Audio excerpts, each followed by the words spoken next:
Pendekatan pembelajaran. Pada topik yang akan dibahas ada 3 topik. Yang pertama, pengertian pendekatan pembelajaran. Yang kedua, pengorganisasian peserta didik dan mahasiswa. Yang ketiga, hubungan antara pendekatan dan metode pembelajaran. Yang pertama yaitu pendekatan pembelajaran. Kata pendekatan secara harfiah merupakan dari kata bahasa Inggris yakni approach yang berartikan jalan, tindakan mendekati atau penghampiran. Sedangkan kata pembelajaran merupakan terjemahan dari kata introspection yang berartikan pengajaran atau pembelajaran. Dalam pembelajaran terdapat 2 kategori pendekatan, yaitu yang pertama pendekatan pembelajaran yang berorientasi atau berpusat pada peserta didik. Yang kedua, pendekatan pembelajaran yang berorientasi atau berpusat pada guru. Fungsi pendekatan pembelajaran yang pertama menjadi penilaian sekaligus mengevaluasi hasil-hasil dari pembelajaran yang telah dicapai. Yang kedua, sebagai pedoman umum dalam menyusun tahapan pada metode pembelajaran yang akan digunakan. Yang ketiga, menunjukkan garis-garis rujukan dalam perancangan pembelajaran. Yang keempat, menganalisa masalah-masalah yang terjadi pada saat pembelajaran. Dan yang terakhir, membantu dalam penilaian hasil penelitian dan pengembangan yang telah dilakukan. Selanjutnya, strategi pendekatan pembelajaran.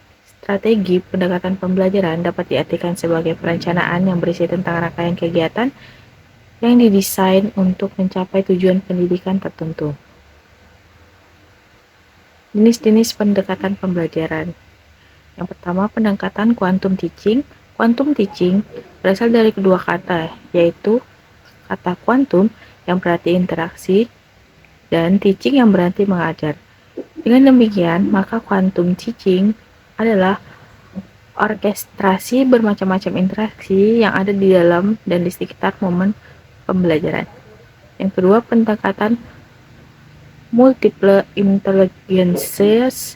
Pendekatan pembelajaran ini diciptakan tempat untuk mahasiswa menggambarkan pengetahuan awal untuk memecahkan permasalahan dalam kehidupan sehari-hari melalui pertanyaan yang relevan akan menyebabkan siswa berpikir. Kemudian, mempersiapkan dan menggunakan pikiran mereka pada suatu pembelajaran. Yang ketiga, yaitu pendekatan e-learning, merupakan salah satu pendekatan pembelajaran dengan menggunakan jasa bantuan perangkat elektronik, khususnya perangkat komputer. Yang keempat, pembelajaran pendekatan belajar aktif atau active learning, merupakan model pembelajaran yang menggunakan aktivitas belajar siswa melalui diskusi kelompok, diskusi kelas, eksperimen, dan demonstrasi. Yang kelima, yaitu contextual teaching and learning, adalah salah satu pendekatan pembelajaran yang menekankan kepada proses terlibatnya siswa secara penuh untuk dapat menemukan materi yang dipelajari dan menghubungkannya dengan situasi kehidupan nyata. Yang keenam, pendekatan belajar berbasis sekolah. Pendekatan berbasis sekolah adalah pendekatan pembelajaran yang menggunakan salah satu masalah sebagai langkah awal untuk mendapatkan pengetahuan baru.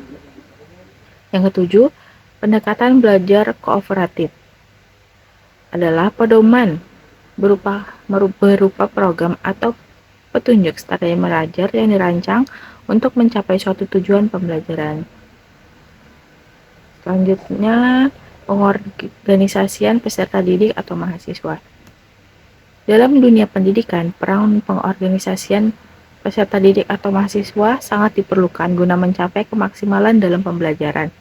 Dalam Kamus Bahasa Indonesia ditemukan bahwa organisasi adalah kesatuan yang terbentuk karena penggabungan dari beberapa orang dan sebagainya dalam suatu perkumpulan yang mempunyai tujuan tertentu atau kelompok kerjasama antara orang-orang yang diadakan untuk mencapai tujuan bersama.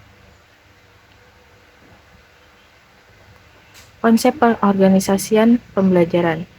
Yang pertama, berpikir sistem. Kedua, penguasaan pribadi. Ketiga, pola mental. Keempat, visi misi bersama. Kelima, belajar beregu. Strategi pengorganisasian pembelajaran. Strategi ini terdiri atas strategi makro dalam Organisasi.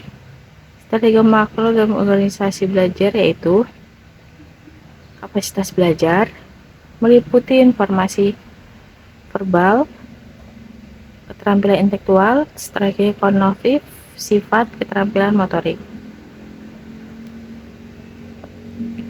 Pengorganisasian kelompok belajar. Pada situasi yang ekstrim, kelompok belajar itu hanya seorang saja untuk peserta yang hanya seorang saja.